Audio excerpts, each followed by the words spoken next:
सभी छात्रों को गुड मॉर्निंग। सभी भाई बंधुओं को जय हिंद, जय भारत। आज आपका सीटेट 2014 का पेपर पे चर्चा किया जाएगा। ठीक, आप सभी लोग यदि नए चैनल पे हैं तो अब वीडियो पे यदि हैं देख रहे हैं तो सब्सक्राइब कर लीजिएगा। आपका परिवार, आप जितना से ज़्यादा इस परिवार को सपोर्ट दें और आपका हम जितना से ज़्यादा सपोर्ट दे पाएँ। ठीक, आप लोग सब्सक्राइब और आपको लाइक यानी पसंद है तो लाइक ज़रूर कर लीजिएगा। ठीक, यदि आपके साथी संबंधी हो तो उनको शेयर कर दीजिएगा भाई। देखिए पहला प्रश्न क्या लिखा है।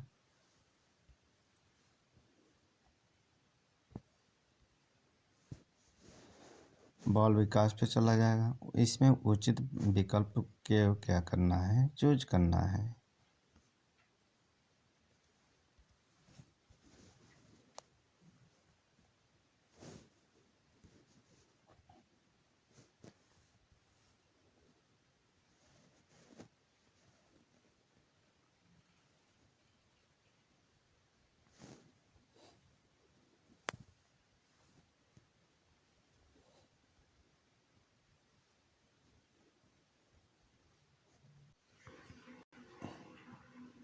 देखिए पहला प्रश्न लिखा है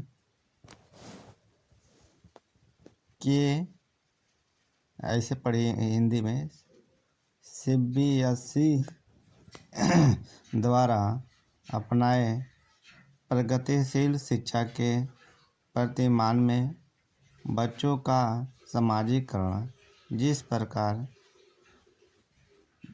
से किया जाता है उसे अपेक्षा की जाती है कि। तो इस प्रश्न का उत्तर क्या होगा। वे सामूहिक कार्य में सक्रिय भागीदारिता का निर्वाह करें तथा सामाजिक कौशल सीखें। तो इस प्रश्न का उत्तर क्या होगा बाबू, बी नंबर। क्या होगा, बी नंबर होगा। अगले प्रश्न पे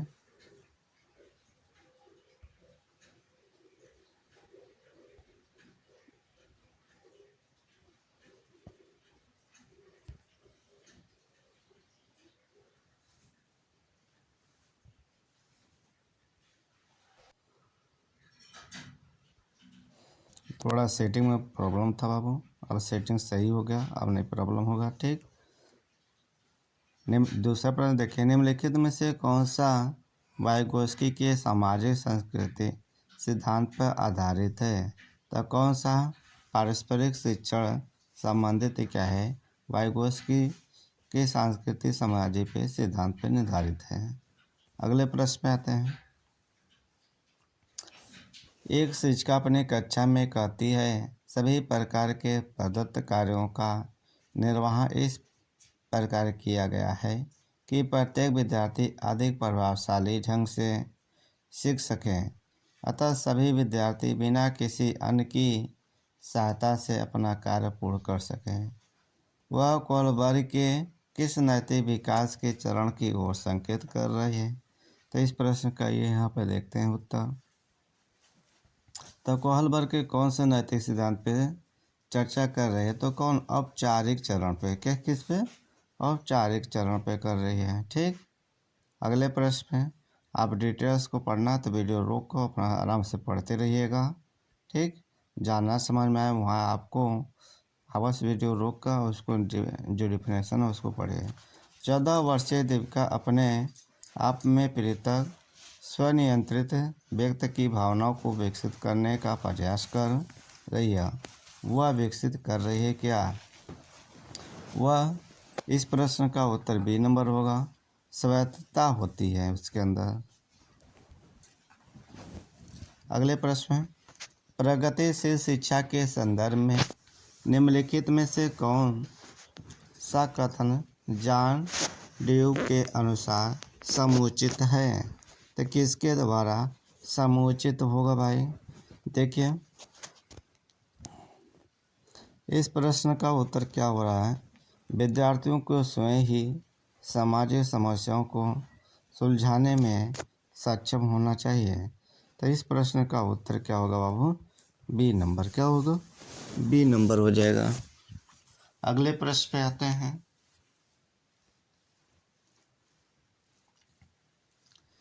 भाषा अवबोधन से संबंध विकार है क्या?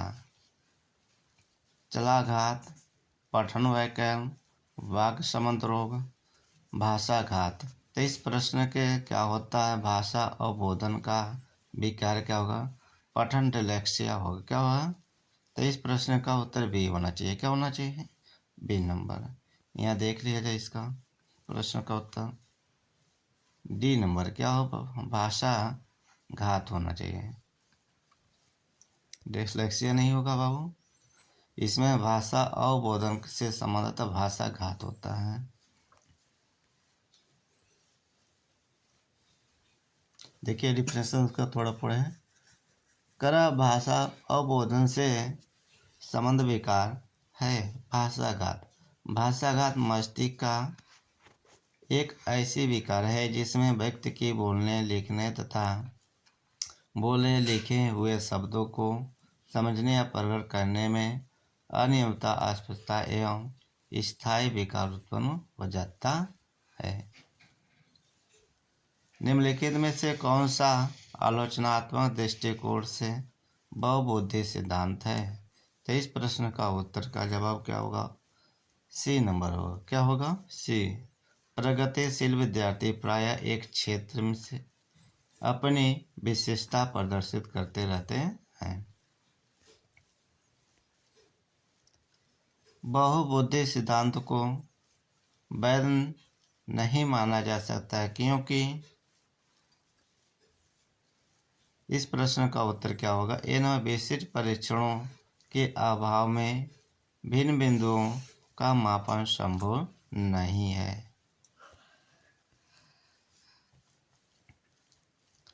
कक्षा में विद्यार्थियों के व्यक्तिगत विभेद होना किस प्रकार का होना चाहिए? तो कैसा होना चाहिए? लाभकारी है क्योंकि वे विद्यार्थियों को संज्ञानात्मक संरचनाओं को खोजने में अध्यापक की प्रवृत्ति करते हैं। अगले प्रश्न में विद्यालय आधारित आकलन प्रारंभ किया गया ताकि राष्ट्र में विद्यालय शिक्षा संगठनों की शक्ति का विकेंद्रित किया जा सकता है। सभी विद्यार्थियों को संपूर्ण विकास को निश्चित किया जा सकता है।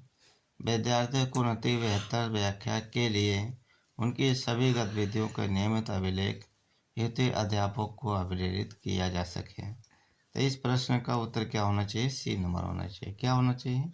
C number. यहाँ पर देख लीजिए भाई, बी नंबर है, सी नहीं, बी नंबर। यहाँ व्याख्या है पे ध्यान रखें, व्याख्या गलत है, व्याख्या नहीं करना चाहिए। जो यहाँ व्याख्या लिखा है व्याख्या ये ही गलत हुआ, इसलिए बी नंबर होना चाहिए प्रश्न का उत्तर। ठीक।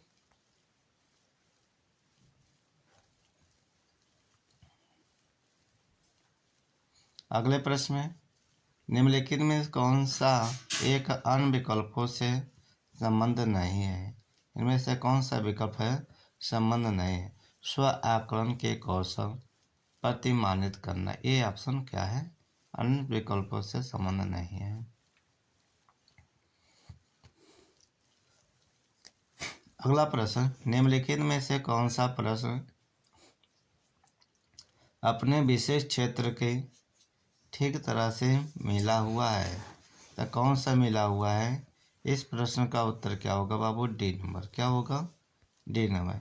निर्धारित कीजिए कि दिए गए माप को विश्लेषण में से कौन सा मापक आपको उत्तम परिणामों को मानने में सर्वाधिक प्रभावित कर सकता है?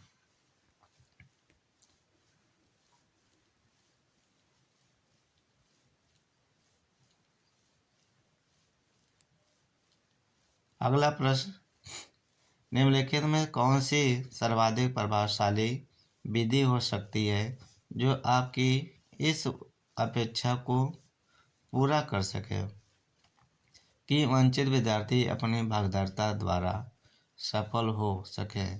तो कौन सा होगा? तो ए नंबर। क्या होगा? ए नंबर। आप उनकी सफलता हेतु उनकी क्षमता में विश्वास अभिव्यक्त करेंगे। तो इस प्रश्न का उत्तर ए नंबर होगा।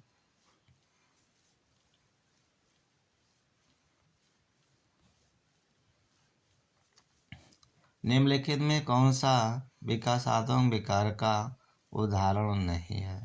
कौन सा इसमें विकास के उदाहरण नहीं है? तो क्या नहीं है? पर अभिघात तनाव होता है। ठीक, प्रश्न का उत्तर सी नंबर नहीं होगा। बहु शिक्षा शास्त्री तकनीकें, वर्गीकृत अधिगम सामग्री, बहु आकलन तकनीकें तथा परिवर्तनीय जटिलता एवं सामग्री का स्वरूप निम्नलिखित में से किससे संबंध है? तो किससे संबंध है बाबू? विभेदित अनुदेशन से। निम्नलिखित में से प्रतिभाशाली अधिगमकर्ताओं के लिए क्या समुचित है? तो क्या समुचित है? इस प्रश्न का उत्तर क्या होगा? C number. अपने उच्च स्तरीय संवेदनात्मक के कारण वे भिन्न श्रेणी पा सकते हैं। इस प्रश्न का उत्तर सी नंबर होगा।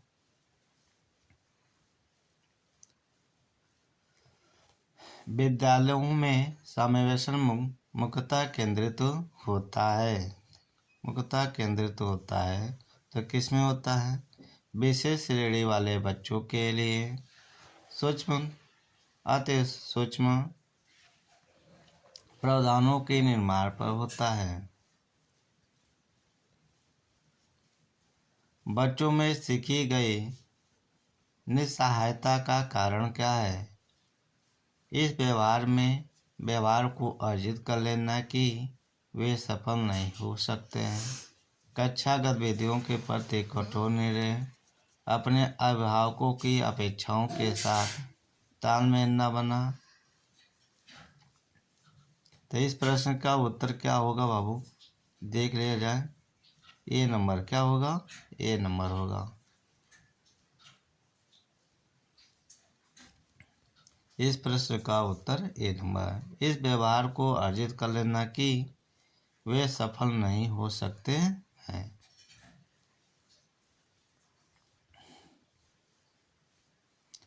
अगले प्रश्न, यदि एक विद्यार्थी विद्यालय में लगातार निरंतर श्रेणी प्राप्त करता है तो उसके अभिभावक को उसकी सहायता हेतु हुए परामर्श दिया जा सकता है।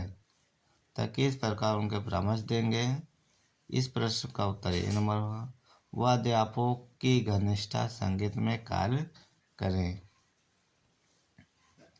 अगले प्रश्न में, निम्नलिखित में से समस्या समाधान को क्या बाधित नहीं करता है? क्या बाधित नहीं करता है? तो अंतर्दृष्टि बाधित नहीं करता है। एक शिक्षिका पाठ को पूर्व पठित पाठ से जोड़ते हुए बच्चों को सारांश लिखना सिखा रही है। वह क्या कर रही है? वह क्या कर रही है भाई? तो क्या करे? वह बच्चों की पाठ समझने की स्वयं शैली विकसित करने में सहायता कर रही है। अगले प्रश्न में, एक बच्चा अपनी मातृभाषा सीख रहा है, वह दूसरा बच्चा वही भाषा द्वितीय भाषा के रूप में सीख रहा है।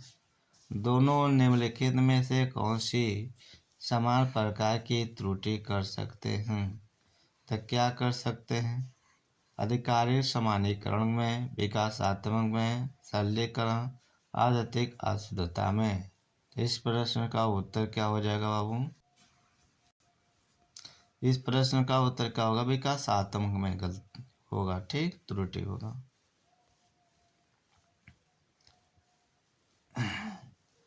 परीक्षा में तनाव निष्पत्ति को प्रभावित करता है। यह तथ्य निम्नलिखित में किस प्रकार के संबंध को स्पष्ट करता है? तो इस प्रश्न का उत्तर क्या होगा? संज्ञान भावना होता है। एक अध्यापक उस बच्चे के साथ परामर्श करते हैं जिसकी निष्पत्त्यात्मक प्रगति एक दुर्घटना के पश्चात अनुकूल नहीं है। निम्नलिखित में से कौन सी प्रक्रिया विद्यालयों में परामर्श के लिए सबसे बेहतर हो सकती है? तो सबसे बेहतर हमारा क्या होगा बाबू? इस प्रश्न का उत्तर बी नंबर है। यह अपने विचारों द्वारा खोज करने हेतु लोगों में आत्मविश्वास का निर्माण करता है। अगले प्रश्न में आते हैं। एक विद्यार्थी उच्च स्तरीय सृजनशील रंगमंचीय कलाकार बनना चाहता है।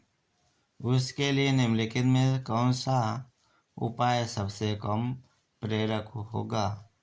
तो सबसे कम प्रेरक क्या होगा? इस प्रश्न का उत्तर क्या होगा बाबू? राज्य स्तरीय प्रतियोगिताओं को जीतने का प्रयास करना ताकि छात्रवृत्ति पाई जा सके। इस प्रश्न का उत्तर ए नंबर होगा। इनमें से कौन सा सिद्धांतकार का यह मत स्पष्ट करता है कि बच्चे अपनी वृद्धि व विकास हेतु कठोर अध्ययन करते हैं? मैस्लो महोदय जी के द्वारा है परिभाषा। अगला प्रश्न, निम्नलिखित में से कौन सा तत्व कक्षा में अधिगम हेतु सहायक हो सकता है? तो कौन सा सहायक होता है बाबू? इस प्रश्न का उत्तर क्या होगा? B number. अध्यापकों द्वारा बच्चों की स्वतंत्रता को बढ़ावा व सहायता देना होता है। परिपक्व विद्यार्थी है कैसा? तो इस प्रश्न का उत्तर क्या होगा? B number. अपनी बौद्धिकता के साथ अपने सभी प्रकार के द्वंद्वों का शीघ्र समाधान कर लेते हैं। पूर्व विद्यालय में पहली बार आया बच्चा मुक्त रूप से चिल्लाता है। 2 वर्ष पश्चात वही बच्चा जब प्रारंभिक विद्यालय में पहली बार जाता है तो वह अपना तनाव चिल्लाकर व्यक्त नहीं करता है, अपितु उसके कंधे व गर्दन की पेशियां तन जाती है। उसके इस व्यवहारिक परिवर्तन का क्या सैद्धांतिक आधार हो सकता है? तो इस प्रश्न का उत्तर क्या होगा? D number. क्या होगा? विभेद व एकीकरण का विकास के लक्षण है। आपका अंतिम प्रश्न है। आप लोग वीडियो को यदि नए हैं तो सब्सक्राइब कर लीजिएगा, पुराने भाई बंधु हो तो लाइक शेयर कर लीजिएगा। ठीक। निम्नलिखित में कौन सा कथन सत्य है? कौन सा कथन सत्य है? तो ए नंबर इस प्रश्न का कथन सत्य है। आनुवांशिक बनावट व्यक्ति की परिवेश की गुणवत्ता के प्रति प्रत्युत्तरात्मकता को प्रभावित करता है। तो इस प्रश्न का उत्तर क्या होगा? ए नंबर होगा। ठीक। फिर आपको इसी के हिंदी या मैथ होगा उसको फिर वीडियो बनेगा या आपको मिलेगा। आप सभी छात्रों को 2000 सीटेट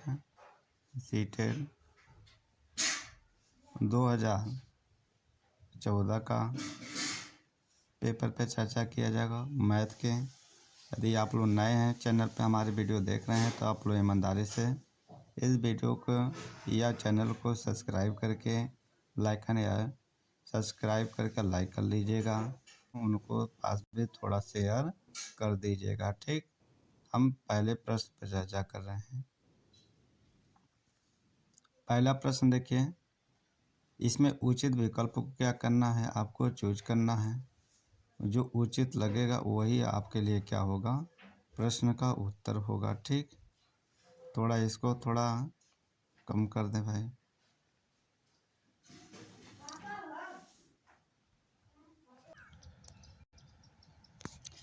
जैसे इसमें देखिए लिखा है, किसी वर्ग का परिमाप 20 सेमी है। किसी वर्ग का परिमाप 20 सेमी है।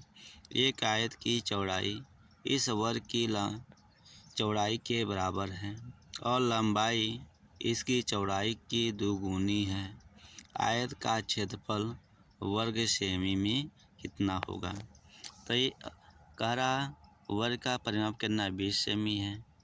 वर्ग की भुजा कितना है, भुजा हमने क्या किया, जिसका मैंने 4a होता है भुजा का, ठीक, तो हमने वही रखा। अब वर्ग की परिमाप बट्टे भुजा होता है जैसे रखा गया, ठीक। तो इसको हमने क्या किया, 4 एकम 4, 4 पंचे 20। तो ये वर्ग का क्षेत्रफल कितना हो जाएगा 5 सेमी। तो आयत की चौड़ाई कितना हो गया, आयत की चौड़ाई कितना 5 सेमी हो गया। और आयत की लंबाई का रहा 2 गुना, तो इसी को हमने 2 गुना कर दिया। तो 5 दूनी कितना हुआ 10 हो गया, कितना हो गया 10 हुआ। तो इसी को आयत का क्षेत्रफल पूछा। आयत का क्षेत्रफल हमारे कितना हो गया, तो लंबाई गुणे चौड़ाई, तो इसको हमने गुणा कर दिया तो कितना हो गया 50, कितना हो गया 50 सेमी हो गया। तो इस प्रश्न का उत्तर क्या होगा, बी नंबर होगा। क्या होगा, बी नंबर। दूसरे प्रश्न पे आते हैं।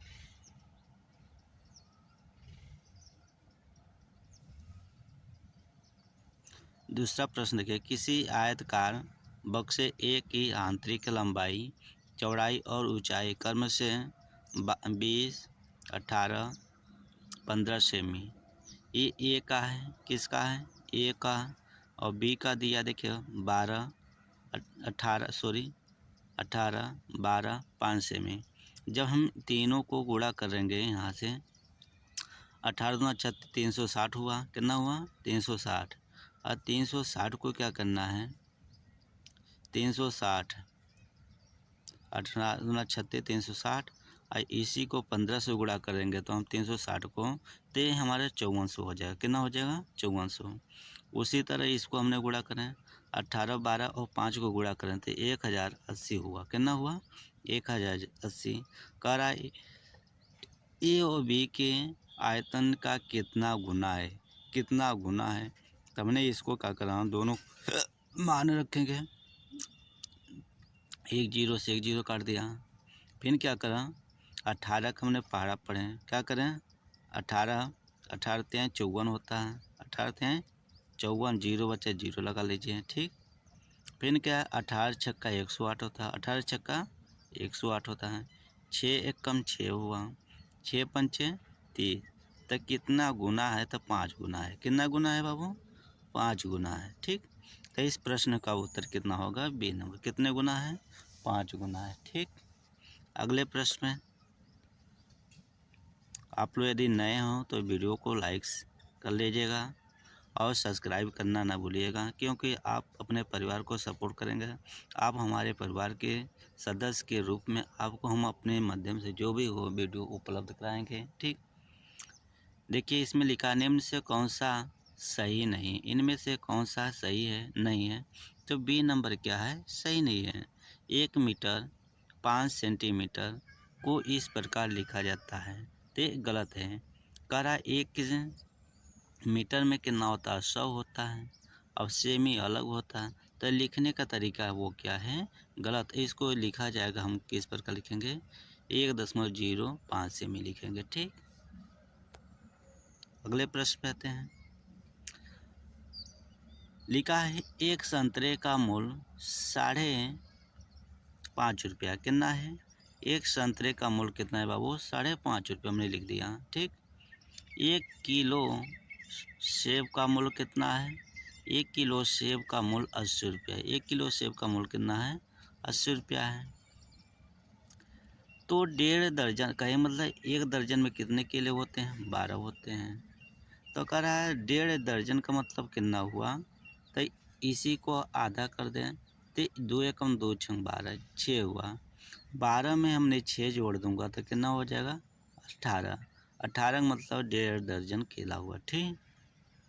तो 1.5 दर्जन संतरे तथा 1 और 3/4 किग्रा सेब का मूल्य कितना हो गए, 3/4, 3/4, क्या करा है 3/4 मान लीजिए, ठीक।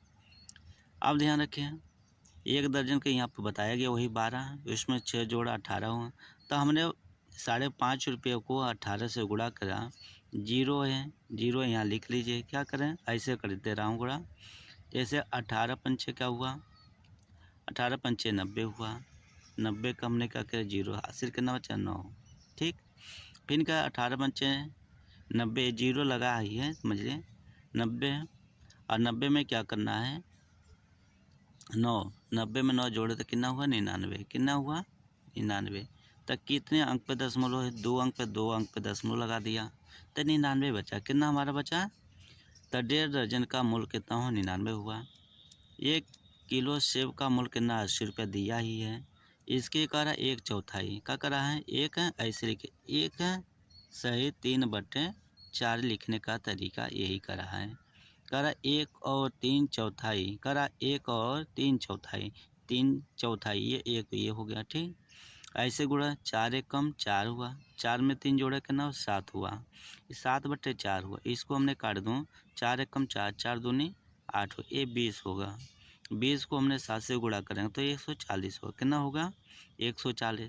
तो कितना होगा, अब कितना पूछा कितना होगा, दोनों को हमने क्या करूँगा ऐड करूँगा। क्या करूँगा दोनों को हमने क्या करूँगा 140 और 99 के जोड़ने पर हमारा कितना होगा 239 होगा। कितना होगा 239। इस प्रश्न का उत्तर सी नंबर होगा। क्या होगा सी नंबर। इस प्रश्न का उत्तर सी नंबर हो गया। आपको इससे बेहतर कोई नहीं सिखाएगा, है सिखाएंगे बात नहीं है, बाकी जो हमारा विधि है वो सरल तरीके जो कमज़ोर छात्र हैं वो भी सीख लेंगे। ठीक, क्योंकि जिस स्थिति से हमने इस बच्चों को सिखाया वो बहुत कम ही लोग सिखाते हैं। राष्ट्रीय प्रचार की रूपरेखा ये सबसे ज़्यादा उन कमज़ोर छात्रों के लिए जो नहीं जानते उनके लिए है। राष्ट्रीय प्रचार की रूपरेखा 2005 में यह उल्लेख किया गया कि गणित शिक्षा महत्वाकांक्षी सुसंगत और महत्वपूर्ण दोनों चाहिए। यह महत्वाकांक्षी से तात्पर्य निम्नलिखित में से किसकी उपलब्धि है तो गणित के उच्च उद्देश्य लक्ष्यों के लिए है। गणित के उच्च उद्देश्यों की लक्ष्य के लिए है। अगला प्रश्न देखिए, कक्षा 2 के सम संख्या और विषम संख्या की संकल्पना का परिचय मूर्त प्रत्यक्ष वस्तु की दी गई संख्या के साथ युगलन की क्रियाकलाप द्वारा दिया गया। इसके पश्चात शिक्षिका ने छात्रों से जांच करने के लिए कहा कि वे देखें कि एक रंगों की डिब्बों में क्रेनों की कुल संख्या सम है तथा विषम दूसरा उनकी गणित की कापी में कागजों पेजों की संख्या सम है अथवा विषम क्रेनों पेजों की सम अथवा विषम संख्या ज्ञात करने का कार्य है। ये क्या किया जाए बच्चों का मूल्यांकन किया जाता है, अधिगम सीखने का क्या किया जाता है, इस प्रकार बच्चों के अधिगम के मूल्यांकन किया जाता है। तो इस प्रश्न का उत्तर क्या होगा बाबू हमारा ए नंबर होगा। क्या होगा ए नंबर।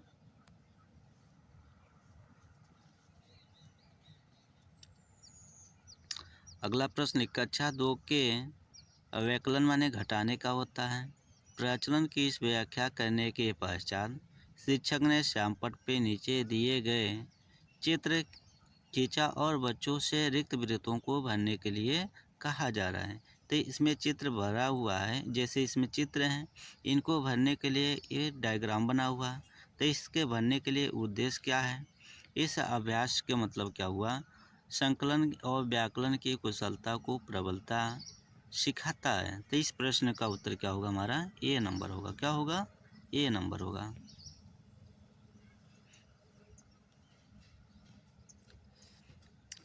नीचे दिए गए चित्र में कुल कितने आयत हैं। अब आयत के उपरोक्त तो जांच कर रहा है तो विद्यार्थी कैसे करेगा, इसकी गणना किस हिसाब से करेगा ये देखना है। भी कला शिक्षार्थियों को समझ बोधगम्यता की ये प्रक्रिया है। ठीक, जांच करने का। अगले प्रश्न में देखिए,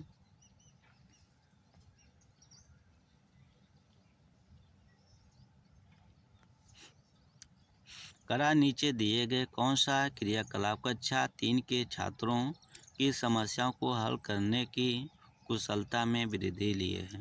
कौन सी कुशलता वृद्धि के लिए है तो कोई सामूहिक परियोजना प्राथमिक कक्षाओं के छात्रों को समान रूप से सदनों स्कूल की सदन प्रणाली में किसी प्रकार विभाजित किए जाएं ताकि हर सदन में खेल, कला, सांस्कृतिक, शैक्षिक क्रियाकलाप पर प्रभावी छात्र। देखिए स्कूल में जब भी आप थोड़ा उन्नति करेंगे तो बच्चों को जो पढ़ने नहीं आता वो खेल में प्रदर्शन बहुत अच्छा करता है, जिसको पढ़ने नहीं आता है वो खेल में प्रदर्शन करता है। या कुछ बच्चे होते हैं समय सामग्री में क्या करते हैं, अच्छे प्रभावित करते हैं। इसलिए बच्चों का हर जो शिक्षण विधि के माध्यम से खेल हो, जो भी उनके उपलब्ध हो परियोजनाओं के माध्यम से जोड़ना चाहिए। ठीक, ये केवल मानसिकता के ऊपर है। अगला प्रश्न देखें, कक्षा 3 में गुणन की इकाई में अनुमोदित मूल संकल्पना है क्या? तो इस प्रश्न का उत्तर क्या है? गुणन के गुणधर्म कर्म, गुणा और समूह गुण है।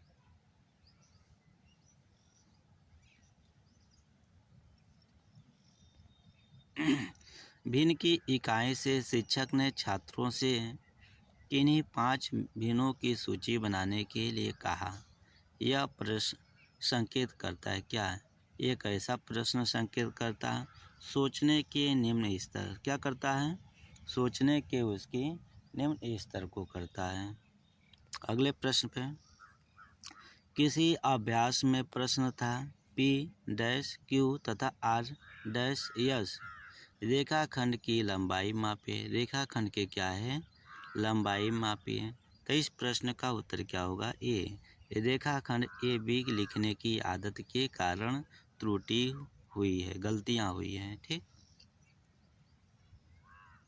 अगले प्रश्न है, शिक्षिका ने कक्षा 5 से समाचार पत्र वितरित करके छात्रों से सबसे बाद के मैच में भारतीय टीम के खिलाड़ियों के क्रिकेट के स्कोर को पढ़ने के लिए कहा। इसके पश्चात उसने छात्रों से इन स्कोर को दंड ग्राफ खींचने के लिए कहा। यह शिक्षिका प्रयास कर रही है। ये क्या कर रही है? छात्रों के वास्तविक जीवन और गणितीय संकल्पनाओं के बीच संबंध जानने में सहायता करती है। यही होना चाहिए भाई। इस प्रश्न देखें, कक्षा 4 के किसी छात्र को निम्नलिखित शब्द समस्या दी गई है। मुंबई में 336 बस स्टॉप हैं। दिल्ली में और मुंबई में 127 बस स्टॉप अधिक है। दिल्ली में कुल कितने बस स्टॉप हैं? छात्रों ने उपरोक्त समस्या का उत्तर इस प्रकार लिखा। समस्याओं का इस प्रकार लिखा, दिल्ली में कुल कितने हैं? 336 प्लस 227, यानी इसको जोड़ दे रहा था, बता रहा है 463 है। शिक्षक इस छात्रों को प्रदर्शन के विषय में क्या रिपोर्ट देगा? तो कैसा रिपोर्ट पेश करेगा भाई? देखिए कैसा रिपोर्ट कर रहा है। छात्र समस्याओं को समझने और उसका विश्लेषण करने में अच्छा है। उसकी समस्या हल करने की योग्यता प्रशंसनीय है। तो इस प्रश्न का उत्तर क्या होगा? बी नंबर होगा। ठीक, आप लोग भी शिक्षक बनेंगे और अपने बच्चों को जो भी हो, किसी को अनदेखा न करिए, अनदेखा मत करिए। किसी छात्र के नीचे दी गई संख्याओं को पढ़ने के लिए कहा गया, जैसे 306, 408, 4008, 4010। उसने इन्हें इस प्रकार पढ़ा: 30, 6, 40, 8, 408, 40, 10। पढ़ने में त्रुटि का कारण क्या है? मैंने उसकी क्या है? स्थानीय मान नहीं है। उसको स्थानीय मान यदि होता है, इकाई दहाई को अंतर कर लेता है, इसलिए इस प्रकार के दिए गए हैं। तो इस प्रश्न का उत्तर क्या होगा? डी नंबर होगा। क्या होगा? D number. अगला प्रश्न लिखा है, कक्षा 4 के लिए समय के मूल्यांकन का प्राचल होगा या होंगे? तो इस प्रश्न का उत्तर क्या होगा बाबू? B number.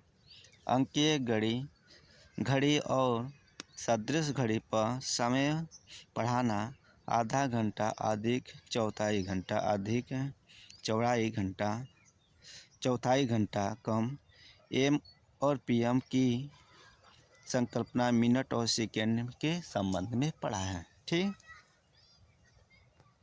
अगले प्रश्न भाई, राष्ट्रीय प्रचार की रूपरेखा 2005 में निम्नलिखित गणित की लंबी आकृति संकेत करती है। चुनौतीपूर्ण समस्याओं को हल करना, गणित के खेलों का सर्जन करना, हस्तसिद्धित अनुभव प्रदान करना, एक संकल्पना दूसरी संकल्पना बनाना। तो इस प्रश्न का उत्तर क्या, जवाब क्या होगा बाबू? ए नंबर होना चाहिए। क्या होना चाहिए? ए नंबर। देख लिया जाए, हमारे सोच तो यहाँ है, एग्जामिनर का सोच डी है। क्या है? हमारा सोच गलत हो गया, क्योंकि समस्याओं का हल पे करना है, एक दूसरे को देखना भी है ना। ये संकल्पना है पर दूसरी संकल्पना बनाना है। ये करने का मतलब है एक संकल्पना से दूसरी संकल्पना बनाना है। ठीक, आते हैं अगले प्रश्न पे।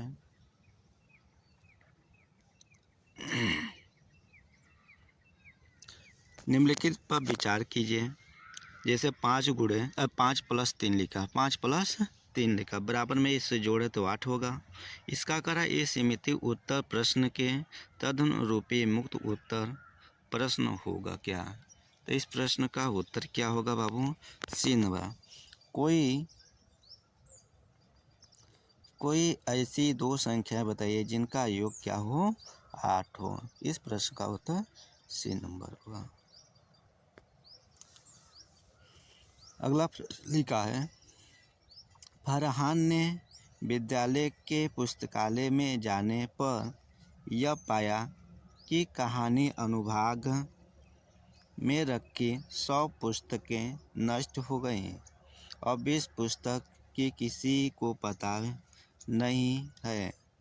219 पुस्तकें अलमारी में रखी हैं और 132 पुस्तकों को बच्चों को पढ़ने के लिए दिया गया। पुस्तकालय में कुल कितनी कहानी की पुस्तकें थीं? शिक्षक इस प्रश्न द्वारा किस मूल्य को बढ़ा सकता है? तो पुस्तक की अच्छी देखभाल करने के लिए क्या कर रहा है? पुस्तक की अच्छी केयर करने के लिए, देखभाल करने के लिए कह रहा है। तो इस प्रश्न का उत्तर क्या होगा बाबू? हमारा सी नंबर होगा। क्या होगा? C number. अगला प्रश्न लिखा है,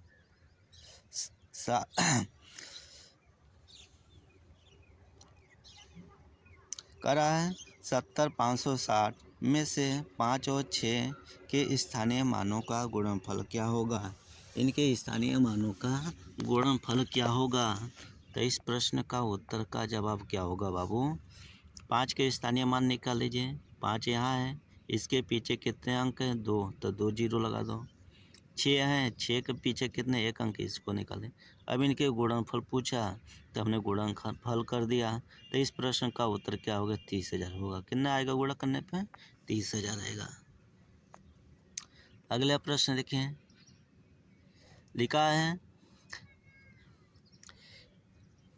30, 10, 301 को 43 से भाग करने पर भागफल कितना होगा? इसको हम भागफल करेंगे तो भाग करें तो हमारे कितना आएगा बाबू? इसको 7,000 कितना? इकाई, दहाई, सैकड़ा, हज़ार, 10,000, 70,007 आएगा। कितना आएगा बाबू? 70,007 आएगा। इस प्रश्न का उत्तर क्या होगा? C number. क्या होगा? B number. अगले प्रश्न पे देखें, इनकी संख्या गुणनफल में क्या घटाया जाए जिसमें से कि इतने प्राप्त हो जाए? अब इनका हम गुणा कर दें, गुणा करने पे घटा देते हमें पता चल जाए कितना घटाएंगे भाई। इनका मैंने गुणा करने के बाद इससे घटा दीजिए, घटाने के बाद दोनों संख्या का पता हो जाएगा। 2,790 आएगा, 2,790 आएगा। तो इस प्रश्न का उत्तर ए नंबर होगा।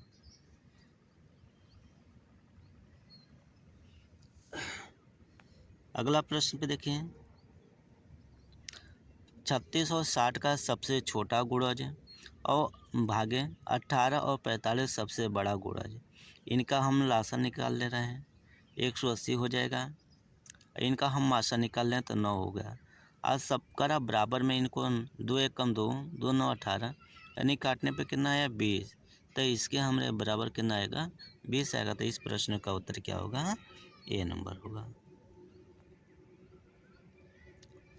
इस प्रश्न को 10 दहाई इकाई दहाई से गुणा कर दीजिए। 10 दहाई पूछा भाई, 10 दहाई से हमने क्या कर दिया इसको गुणा। इस सैकड़ा पूछा, सैकड़ा से गुणा कर दिया।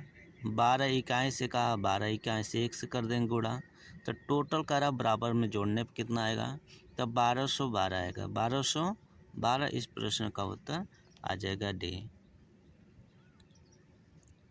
अब देखिए 42 के गुणनखंडों की संख्या, 42 के गुणनखंडों की संख्या। अब 1 से भी कटेगा, 2 से भी, 3 से, 4 से, 4 से नहीं, 6 से, 7 से, 14 से, 21 से, 42 से, बस इतने इनके गुणनखंडों की संख्या कितनी 8 है। कितनी है 8 है। तो इस प्रश्न का उत्तर दिया नहीं गया है। ठीक, इस प्रश्न का उत्तर नहीं दिया गया। 8 होते हैं, 8 आप लोग करिएगा। अगले प्रश्न का देखें, 34 88 को 12 से भाग करने पे, इसको 12 से भाग करने पर क्या, तो इनको क्या करना है, 12 से भाग करने पर शेषफल और 24 78 को 11 से भाग करने पर प्राप्त शेषफल में अंतर। यदि इनको हमने भाग किया था, शेषफल कितना आया 8 है, इनको भाग किया तो 6 आया। इन दोनों का अंतर पूछा, क्या पूछा है, दोनों का अंतर घटाएं तो कितना आया बाबू 5 आया। इस प्रश्न का उत्तर क्या आया 5 आया। ए नंबर सही होगा। क्या होगा, ए नंबर होगा।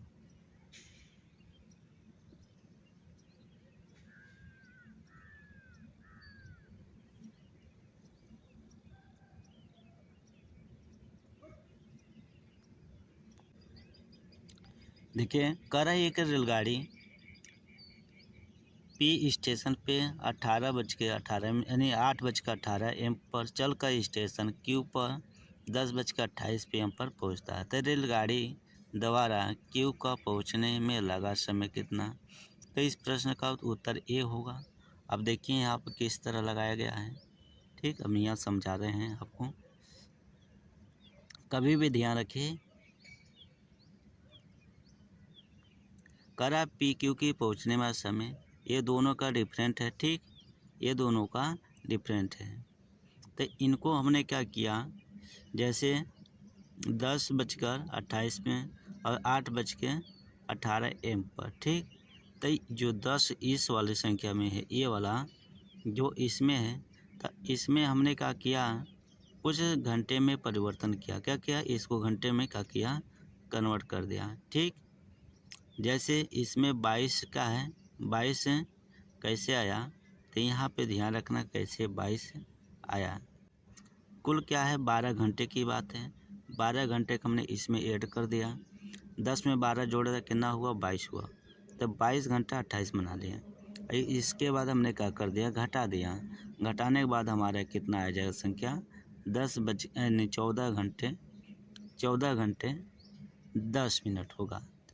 14 घंटे 10 मिनट होगा, क्योंकि रेस 12 घंटे का, तो 12 घंटे यदि पूरे 24 घंटे पूरे हो जा रहा था, 24 घंटे 2 दिन का है तो 48 लेंगे। ठीक, अगला प्रश्न में लिखा है 14 लीटर 240 मिली संतरे के जूस, 18 लीटर 830 मिली गाजर का जूस, दोनों एक साथ मिलाया गया। तो इस मिश्रण में 15 बोतलों को, जिनमें से प्रत्येक में 1.5 लीटर की मिश्रण भरा गया है। आगे हम दोनों को जोड़ेंगे। क्या करूँगा भाई, दोनों को जोड़ेंगे। दोनों को जोड़ने पर हमारे इतने कितना आया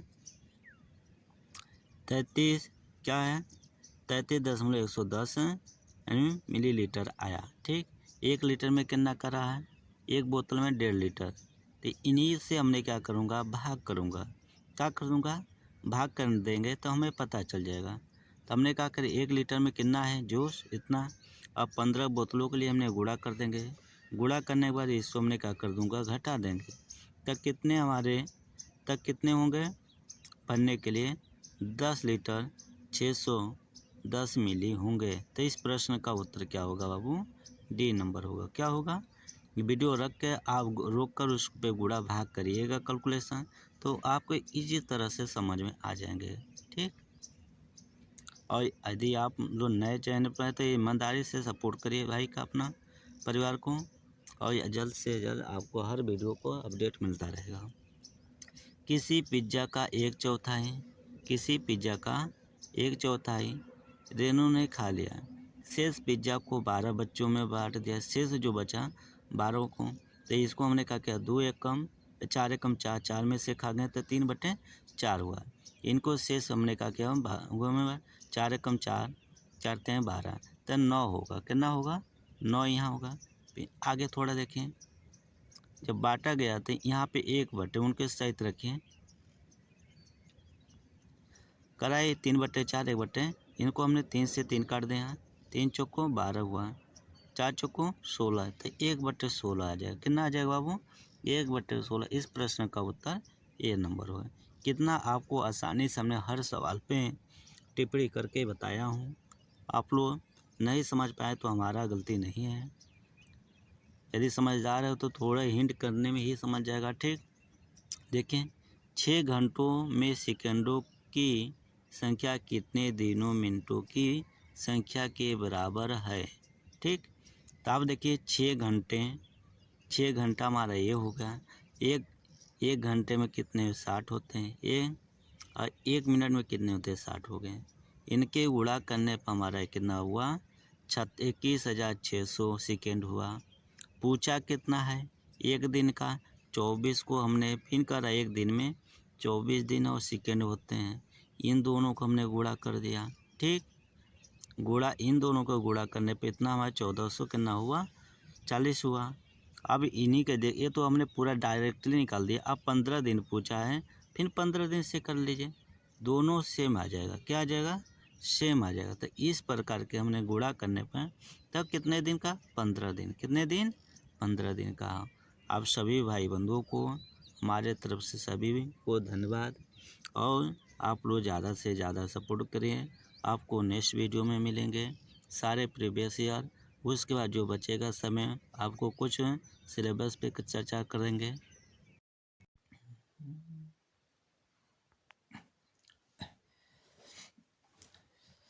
पर्यावरण अध्ययन, ये हमारा यूपी सीटेट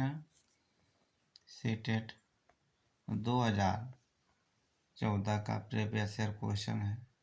इन प्रश्नों पे हम पर चर्चा किया जाएगा। आप सभी भाई बंधु यदि नए हैं तो इस वीडियो को, इस चैनल को सब्सक्राइब करके लाइक कर लीजिएगा। यदि पुराने बंधु हों, भाई बंधु हों, वो शेयर कर दीजिएगा। ठीक। इसमें देखिए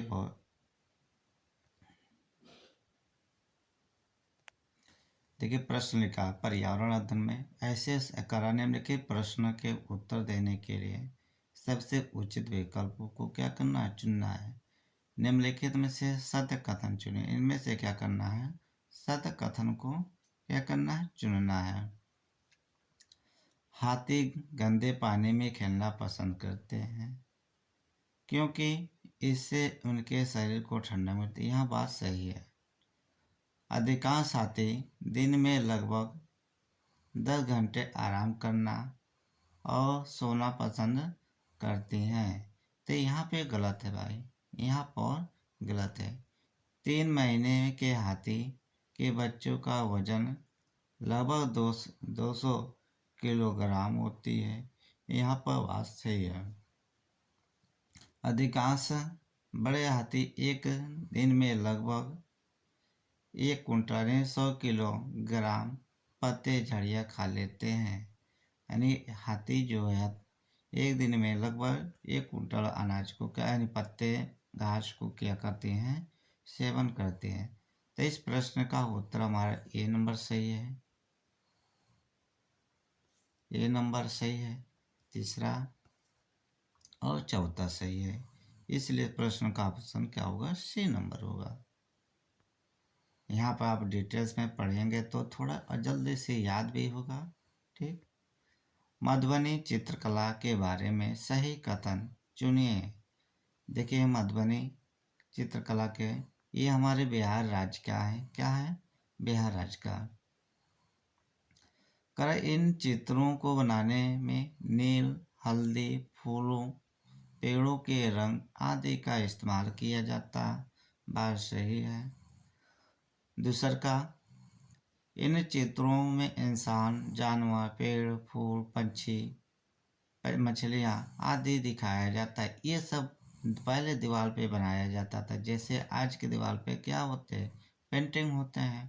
तो पहले तरह जो होते थे क्या करते, दीवार पे अनेक प्रकार के चित्र वगैरह बनाते थे। यह लोक चित्रकला बहुत पुरानी है और इसका नाम मधुबनी नामक स्थान के नाम पर रखा गया है। प्रश्न तीनों हमारे क्या जायज सही है। जो ये मधुबनी वहाँ दिया हुआ राजस्थान एक गलत है।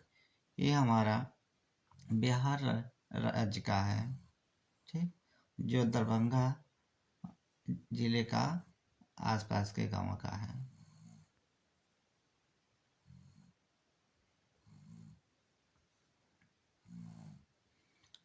अगला प्रश्न लिखा है, कोई पक्षी पेड़ की ऊंची डाल पर अपना घोंसला बनाता है। यह पक्षी हो सकती है क्या है? जो सबसे ऊंची डाल पे बनाता है वो तो क्या होता है? कौवा होता है। क्या होता है बाबू? कौवा होता है। अगला प्रश्न, पोचमपल्ली एक गांव है। यहाँ गांव के एक विशेष प्रकार के कपड़े की बुनाई के लिए प्रसिद्ध है और इसे भी पोचमपल्ली भी कहते हैं। यह गांव निम्नलिखित में से किस भाग का है?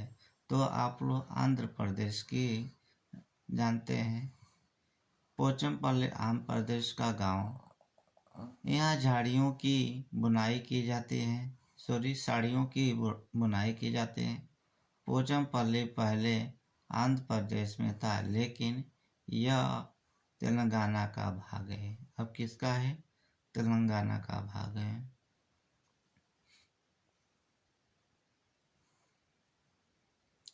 रेगिस्तानी ऊँट के बारे में सही कथन चुनिए। रेगिस्तानी ऊँट के बारे में सही कथन को क्या करें? चुनिए। यह पेड़ ऑस्ट्रेलिया में पाया जाता है। सही बात है। यह विशेष प्रकार का पेड़ है जिसकी जड़ें टहनियाँ में लटकती रहती हैं। तो यहाँ पे हमारे गलत है। इस पेड़ की जड़ें जमीन में उस गहराई तक जाती हैं जब तक पानी तक ना पहुँच जाए। तो इस प्रश्न का उत्तर सी नंबर सही है। इस पेड़ के तने में पानी जमा होता रहता है और स्थानीय लोग पतले पाइप का प्रयोग करके इससे पानी को पीते हैं। यानी इनको थोड़े से छोटे से पाइप के नाली के माध्यम से उसको छेद करके वहाँ से पानी का क्या करते हैं? सेवन करते रहते हैं। इसलिए प्रश्न का उत्तर क्या होगा? बी नंबर होगा।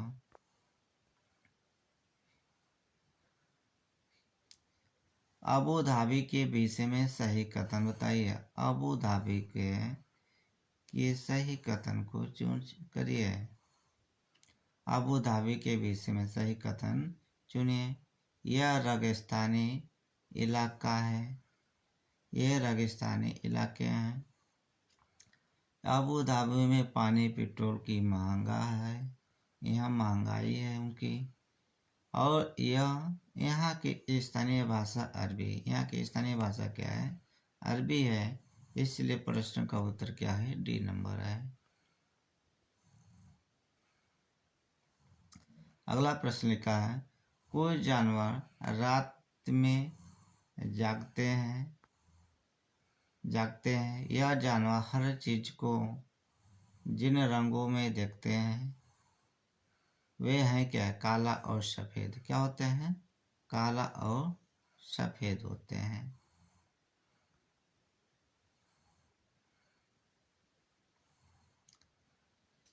नीचे चित्र 1 से लेकर 24 से 24 घंटे की घड़ी दिखाई गई है तथा चित्र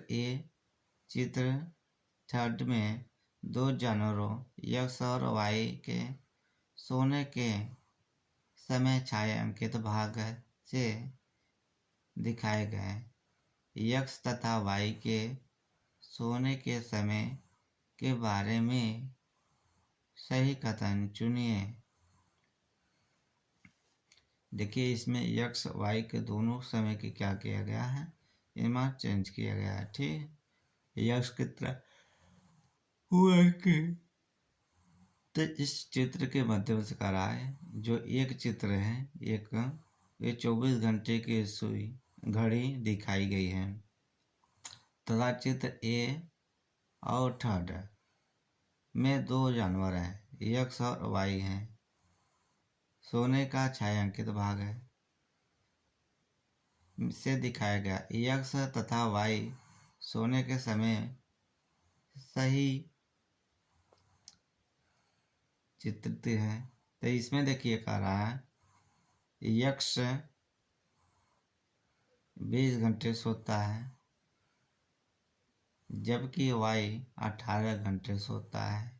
तो 20 और 8 कितना हो गया भाई, वैसे हमारा अधिक हो गया। इसमें सही सेंटेंस के जैसे बैठाना है। यक्ष 4 घंटे सोता है जबकि वाई 18 घंटे सोता है। क्या करता है, 18 घंटे। तो इस प्रश्न का उत्तर क्या हुआ, सी नंबर हुआ।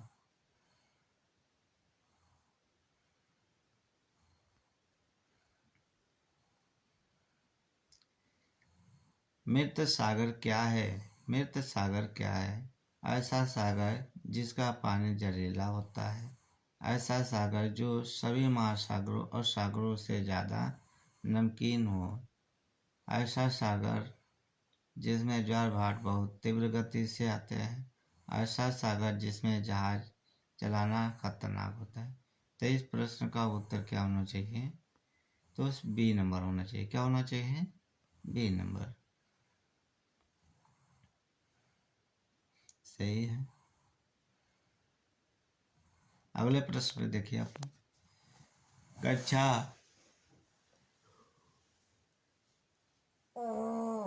3 के विद्यार्थियों को भोजन का पाठ पढ़ाते समय अंजलि भोजन संबंधित आदतों में सांस्कृतिक क्षेत्रीय विविधता पर विशेष ध्यान देना चाहती है।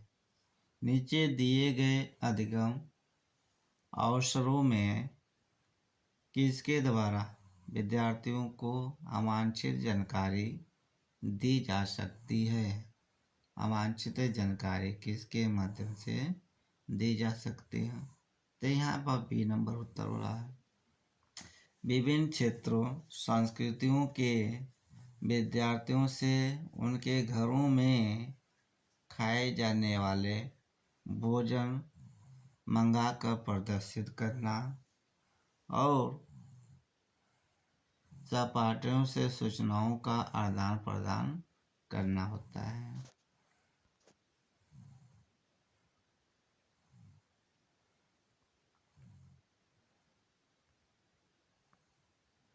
अगले प्रश्न, कक्षा 5 के विद्यार्थियों को पर्यावरण चिंताओं के बारे में पढ़ाते समय प्रदूषण पर अधिक बल देना चाहती है। छायांकित उद्देश्य को प्राप्त करने के लिए नीचे दिए गए क्रियाकलापों में से कौन सर्वाधिक प्रभावी हो सकता है? तो कौन इसमें से सबसे ज़्यादा प्रभावित हो सकता है? तब विद्यार्थियों से विभिन्न प्रकार के प्रदूषणों से संबंधित समूह परियोजनाओं पर कार्य करने के लिए कहना। प्रश्न का उत्तर सी नंबर।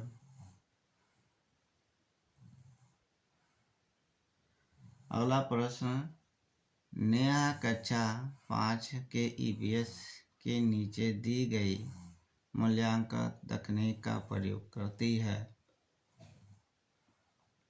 तो किस प्रकार का तकनीक से करती है। 23 प्रश्न का होता हस्त सिद्ध क्रियाकलापों का मूल्यांकन और मौखिक परीक्षा की भी करती है। 23 प्रश्न का उत्तर क्या हो रहा है, बी नंबर।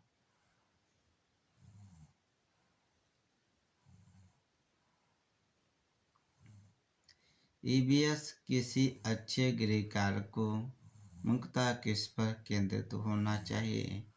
तो किस पे मुख्यतः केंद्रित होना चाहिए, तो क्या है, विस्तारित अधिगम के लिए चुनौतियां का उत्तेजना होनी चाहिए। इस प्रश्न का उत्तर सी नंबर होगा।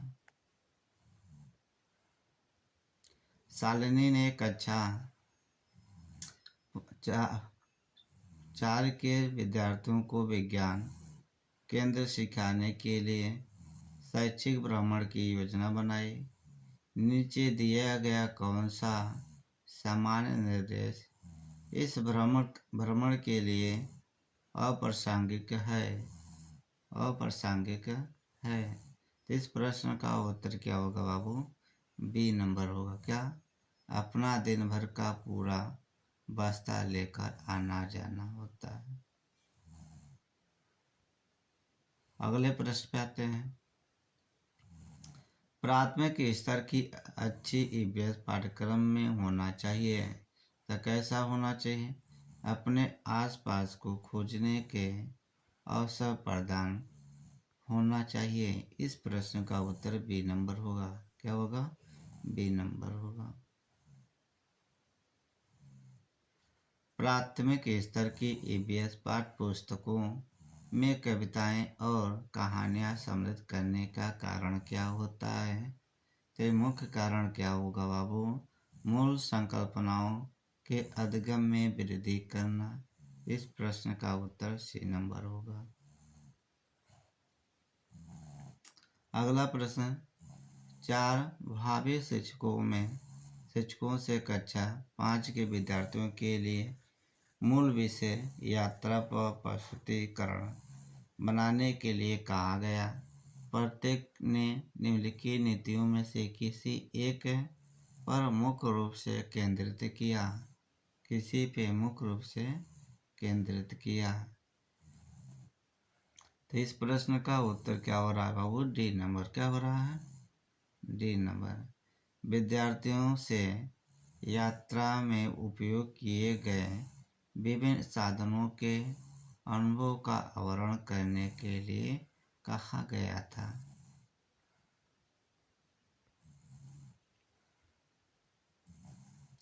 कक्षा 5 के ईबीएस की पाठ्यपुस्तक से किसी पाठ में सोचिए और चर्चा कीजिए। भाग में नीचे दिया गया कथन लिखा है। यदि आपके गांव अथवा शहर में एक सप्ताह तक पेट्रोल अथवा डीजल न हो तो क्या होगा। इस कथन का मुख्य उद्देश्य क्या है। तो इसमें वास्तविक जीवन की चिंता को समझने हेतु हुए कल्पना और सोचने विचारने की कुशलता को बढ़ावा दिया जा रहा है। ठीक, जैसे इससे करने से बच्चों को अपना थोड़ा सोच लगाएंगे, क्या इनकी विचार हो रहा है, कैसा इनके विचार में परिवर्तन करेंगे, ये सब देखने को हमें मिलता है। ठीक, ईबीएस की पढ़ाई में कक्षा में प्रश्नोत्तर तकनीक का सबसे अच्छा उपयोग किसके लिए किया जाता है। तो किसके लिए किया जाता है, शिक्षार्थियों में सीखने के जिज्ञासा उत्पन्न करने के लिए होता है। इस प्रश्न का उत्तर क्या होता है, बी नंबर होता है। प्राथमिक स्तर पर ईबीएस की पढ़ाई का एक प्रमुख उद्देश्य क्या होता है। एक प्रमुख उद्देश्य क्या होता है बाबू, कक्षा की पढ़ाई को शिक्षार्थी की विद्यालय से बाहर के जीवन से संबंधित करने में सहायता करना। इस प्रश्न का उत्तर क्या होता है, सी नंबर होता है। क्या होता है? सी नंबर होता है।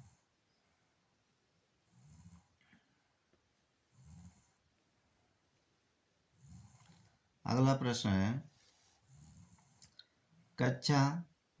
प्राथमिक स्तर वृक्षों के संरक्षण की संकल्पना के बारे में विद्यार्थियों को संवेदनशील बनाने के लिए नीचे दिया गया कौन सा क्रियाकलाप उपयुक्त नहीं है? कौन सा क्रियाकलाप उपयुक्त नहीं है? तो इसमें क्या हमारा सी नंबर। बच्चों को लकड़ी के लट्ठों का भंडार दिखाना, ये हमारे इस प्रश्न का उत्तर नहीं है।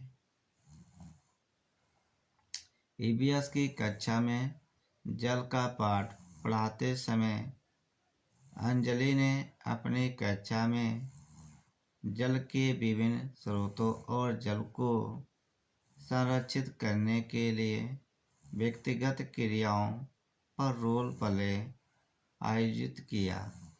इस क्रियाकलापों का मुख्य उद्देश्य क्या हो सकता है? तो मुख्य क्रियाकलाप का उद्देश्य क्या होगा? अधिगम की प्रक्रिया में विद्यार्थियों का सक्रिय भाग लेने का सुनिश्चित करना होता है।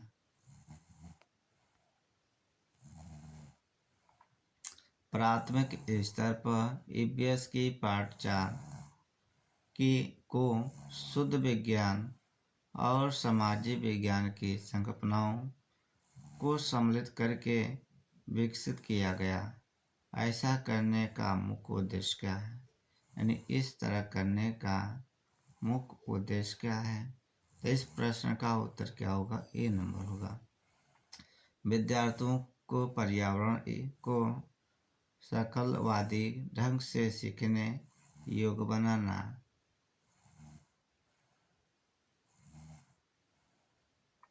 अगला प्रश्न, ईवीएस कक्षा में सामाजिक असमानताओं पर अधिक बल देने के लिए निम्नलिखित में से कौन सा अधिक प्रभावी अधिगम होगा?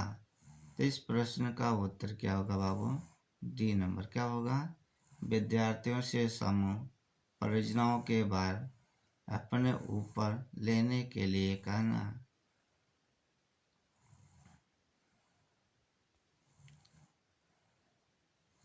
अगला प्रश्न का पसंद नापसंद के बारे में चर्चा करते समय किसी छात्र ने कहा, मुझे और मेरी माँ दोनों को साफ खाना बहुत पसंद है।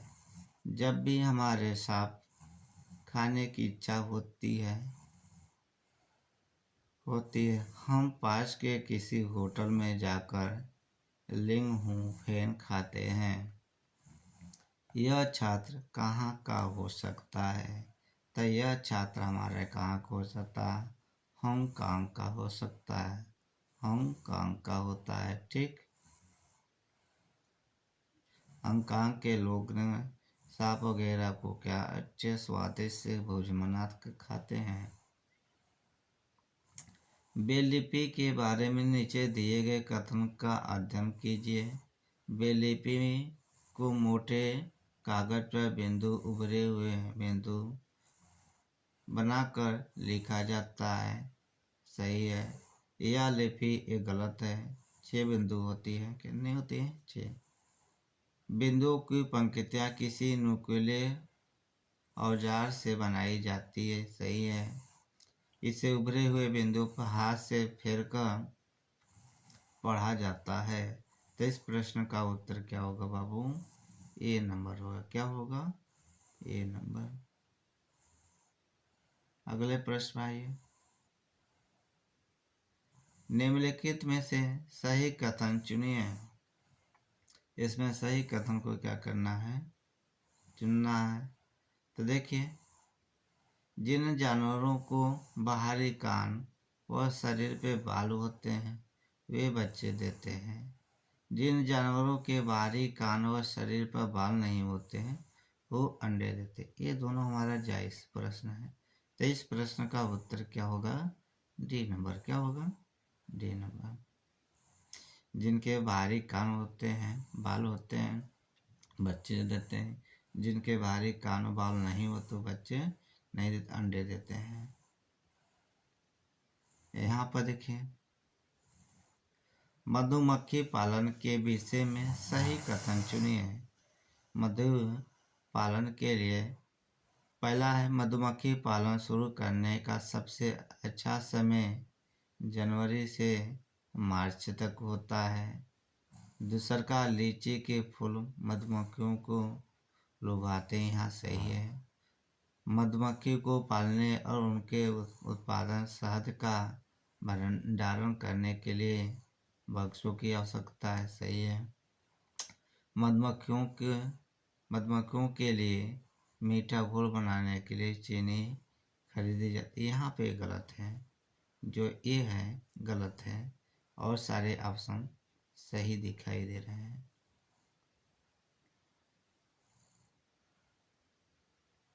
तो इस प्रश्न का क्या होगा? C number. क्या होगा? C number.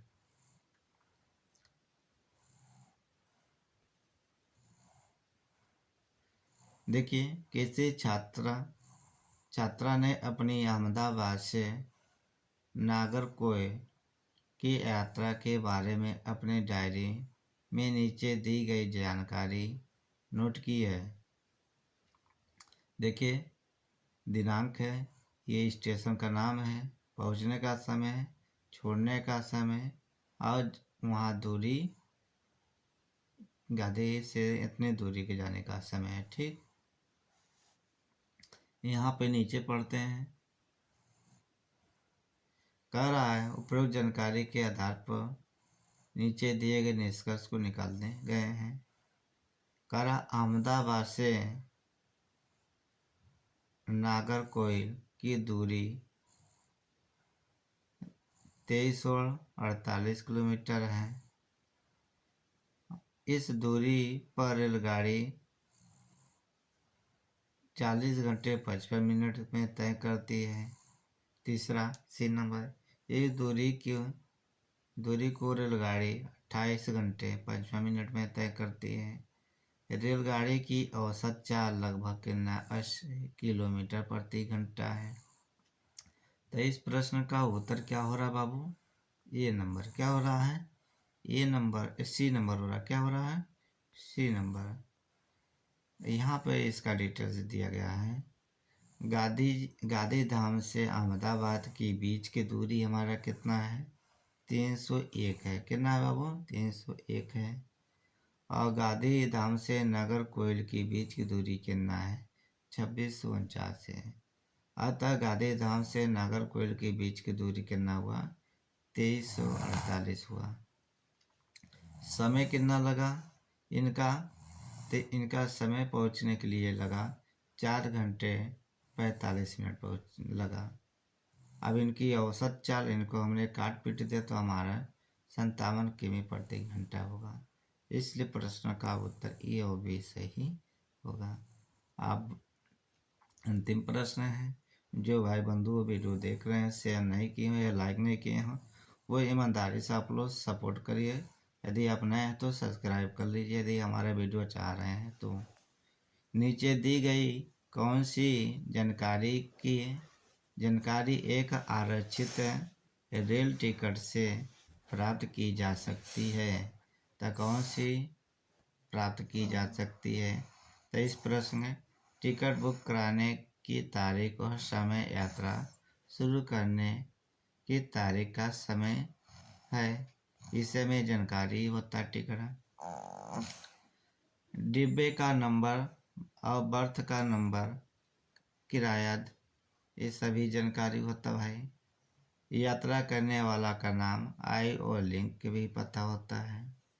ट्रेन का नंबर और नाम, स्टेशन जहाँ से ट्रेन पकड़नी है और अंतिम स्टेशन का भी नाम पता रहता है। तो इस प्रश्न का उत्तर हमारे ए बी सी डी तक सारे सही हैं। तो इस प्रश्न का उत्तर क्या होगा?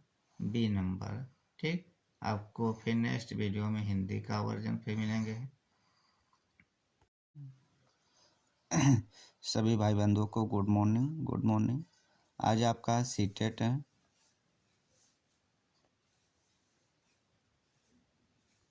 सीटेट 2014 का प्रीवियस ईयर क्वेश्चन पे हिंदी वर्जन पे चर्चा किया जाएगा। आप सभी भाई बंधु हमारे वीडियो देख रहे हैं तो आप लोग ईमानदारी से इस चैनल को सब्सक्राइब कर लीजिए। यदि हमारे वीडियो के माध्यम से पढ़ना चाहते हैं तो सब्सक्राइब कर लीजिए। यदि नहीं पढ़ना चाहते हैं तो कोई बात नहीं है। यदि आपको वीडियो पसंद है तो लाइक ज़रूर कर लीजिएगा भाई। आपका परिवार है, आप लोग जितना सपोर्ट करेंगे उतना आपके लिए हम भी सपोर्ट करने के तत्पर रहेंगे। देखिए लिखा पहला प्रश्न, शिक्षा की बैंकिंग अवधारणा। बैंकिंग कॉन्सेप्ट में ज्ञान एक उपहार होता है जो स्वयं को ज्ञानवान समझने वालों के द्वारा उनको दिया जाता है। उन्हें वे नितांत अज्ञानी मानते हैं। दूसरों को परम अज्ञानी बताना उत्पीड़न की विचारधारा की विशेषता है। वह शिक्षा और ज्ञान को जिज्ञासा की प्रक्रिया नहीं मानती।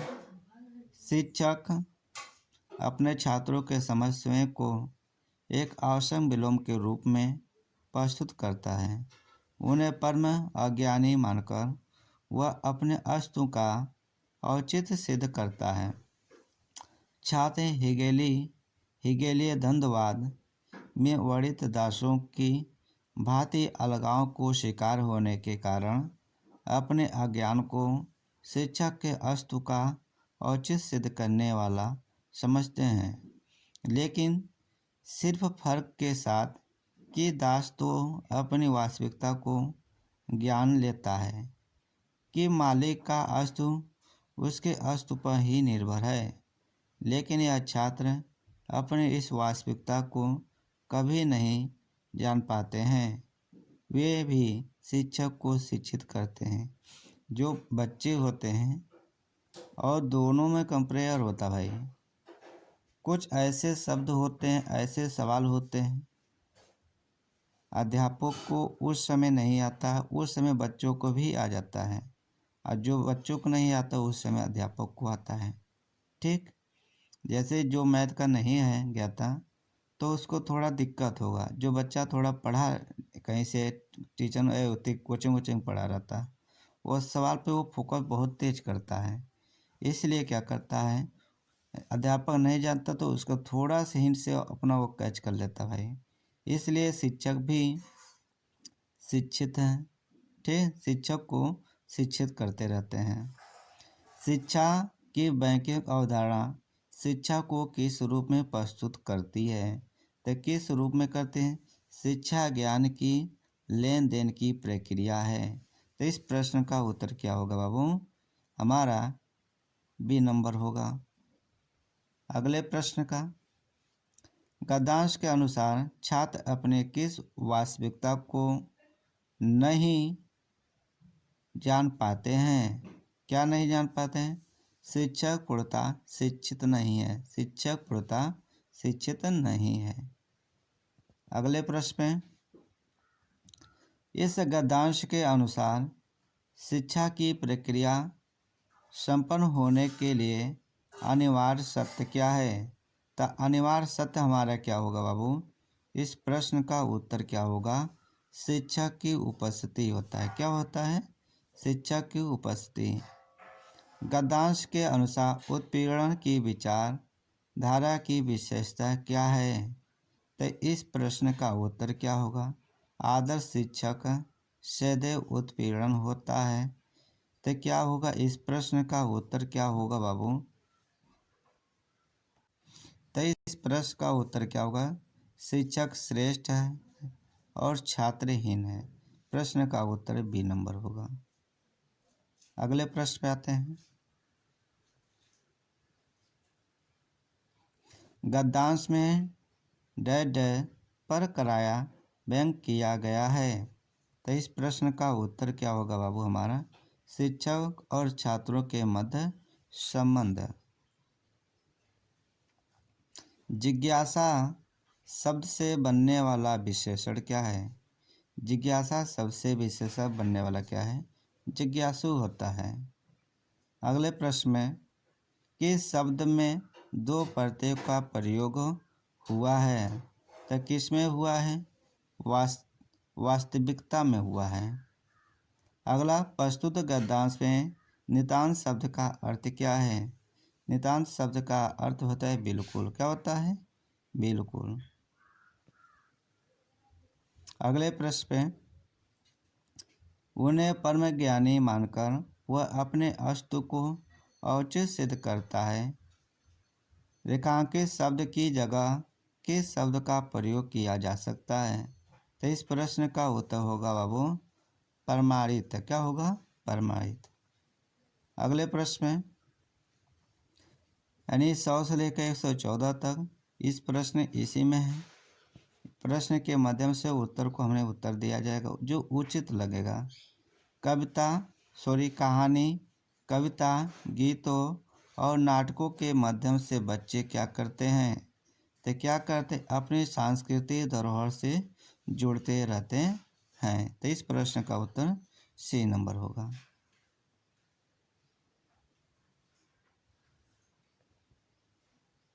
अगला प्रश्न लिखा है प्राथमिक स्तर पर बच्चों को भाषा सिखाने का सर्वोपरि उद्देश्य क्या है? तो सर्वोपरि उसका क्या उद्देश्य है? अपनी बात को दूसरों के समक्ष अभिव्यक्त करने की कुशलता का विकास करना होता है। अगले प्रश्न लिखना क्या है? लिखना क्या है? एक तरह की बातचीत है। लिखना क्या है? एक तरह की बातचीत है।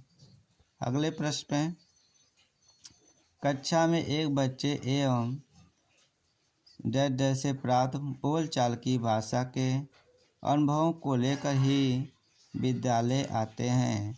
अपने अनुभवों को क्या करते हैं? घर परिवार की परिवेश को साथ आते हैं। ठीक। अगले प्रश्न कक्षा 1 और 2 के शुरुआती समय में पढ़ने का प्रारंभ से ही और किसी को लिए क्या अर्थ उद्देश्य होना चाहिए? क्या होना चाहिए? अर्थ और उद्देश्य होना चाहिए। निम्न से कौन सा प्राथमिक स्तर पर हिंदी भाषा शिक्षण का उद्देश्य नहीं है? हिंदी भाषा शिक्षण का उद्देश्य नहीं है। सुनी गई बातों को ज्यों का त्यों दोहराना है, ये शिक्षा का उद्देश्य नहीं माना जाता है। ठीक। अगले प्रश्न पे भाषा इसमें लिखा भाषा कौशल के संबंध में कौन सा कथन नहीं है? भाषा के कौशल अंतः संबंधित होते हैं। ये ऑप्शन हमारा गलत है।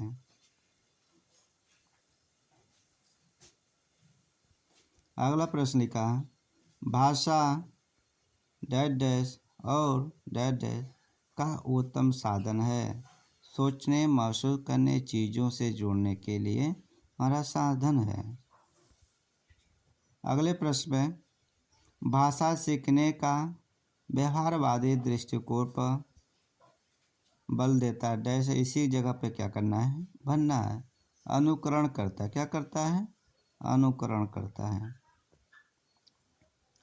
नासिरा पढ़ते समय अनेक बार लटकती है, उसे पढ़ने में कठिनाई होती है, उसकी समस्या मुक्ता से संबंधित है। तो उसकी समस्या क्या है? डिस्लेक्सिया है। क्या है? देखिए वाइगोस्की के विचारों पर आधारित कक्षा में डैश डैश पर सबसे अधिक बल दिया जाता है। तो सबसे किस पे अधिक बल दिया जाता है? परस्पर अंतःक्रिया पे दिया जाता है। अगले प्रश्न पे आते हैं। हमारी कक्षा में बच्चे भिन्न भिन्न भाषिक पृष्ठभूमि से आते हैं, अतः आते हैं तो क्या उनकी भाषाओं को सभी कक्षा में समान देना अनिवार्य होते हैं? उनकी भाषाओं को भी समानता दिया जाए। ठीक। अगले प्रश्न का उत्तर देखें। इनमें से प्राथमिक स्तर पे भाषा आकलन का सर्वाधिक उचित तरीका क्या है? सबसे उचित तरीका क्या है? बच्चों को चित्र, वर्णन और प्रश्न पूछने का अवसर देना चाहिए। बच्चों को स्कूल में प्रश्न पूछने का अवसर देना चाहिए। उनके उचित के माध्यम से अपने जो भी हो उस माध्यम से बच्चों का उत्तर को जवाब देना चाहिए। ठीक। अगला प्रश्न देखें। कौन सा प्रश्न बच्चों की भाषा क्षमता की सही आकलन करता है? यदि तुम आम बेचोगे तो उसके कितने दाम लोगे और क्यों लोगे? ये सब बच्चों के आकलन करने का उचित तरीके हैं। इससे बच्चे किसी प्रकार के घबराहट नहीं होंगे, सोच समझ के उत्तर देंगे। ठीक। अनेक प्रकार के उनके विचार होंगे, अनेक तर्क वितर्क से बताएंगे। प्राथमिक स्तर पे बच्चों के लिए बाल साहित्य के चयन का मुख्य आधार क्या होना चाहिए? मुख्य आधार क्या होना चाहिए? रोचक विषय वस्तु होना चाहिए।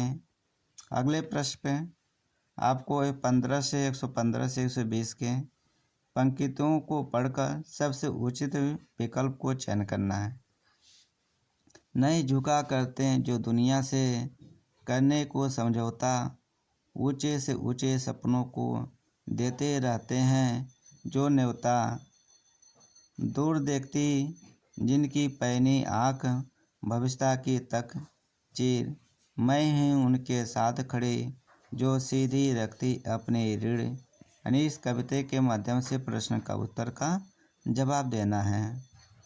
कविता की पंक्तियाँ के अनुसार कविता किसके पक्ष में खड़ी है? तो जो स्वाभिमानी, साहसी और निर्भीक है उसके लिए। अगले प्रश्न का व्यक्ति की दृष्टि कैसी होनी चाहिए? दृष्टि कैसा होना चाहिए? व्यक्ति की दृष्टि कैसी होनी चाहिए? तो कैसी होनी चाहिए? इस प्रश्न का उत्तर क्या होगा बाबू? सी नंबर, दूरदर्शिता से लैस होना चाहिए। अगले प्रश्न पे,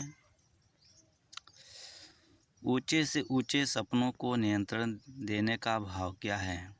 ऊंचे से ऊंचे सपनों को देने का नियंत्रण का भाव क्या है? तो इस प्रश्न का उत्तर क्या होगा बाबू? तो इस प्रश्न का उत्तर क्या होगा? B number. क्या नंबर होगा बाबू? बी नंबर, उच्च कोटि के स्वप्न देखना और उन्हें साकार करने का प्रयास करना चाहिए। ठीक। अगले प्रश्न में, तम शब्द का पर्याय क्या है? तो सम शब्द का पर्याय हमारा क्या होगा? अंधकार होता है। क्या होता है? अंधकार होता है। नहीं झुका करते हैं जो दुनिया से, पंक्ति में किसके सामने न झुकने की बात कही गई। यानी ये होते विषम परिस्थितियों और न्याय के सामने झुकना नहीं चाहिए। ठीक। किसी के यदि झुकेंगे उतने आपको और क्या समझेगा? गलत तरह से समझेगा। ठीक। ये हमारे बस में, तो बस में नहीं जाइए। कभी भी दलालों के साथ झुकना नहीं चाहिए। यदि दलालों से मिलकर रहेंगे तो उसी के कारण देश के या गांव की बर्बादी होना का तय है। सीधी रीढ़ का आशय क्या है? तो स्वाभिमानी और स्वावलंबी होना चाहिए। ठीक। इस प्रश्न का उत्तर सी नंबर हो। आप लोग सभी वीडियो को ज़्यादा से ज़्यादा शेयर करिएगा और ईमानदारी से आप लोग इस चैनल को सब्सक्राइब करके लाइक कर लीजिएगा। ठीक है। अब अपने सगे संबंधियों, भाई बंधुओं को इस चैनल को ज़्यादा से शेयर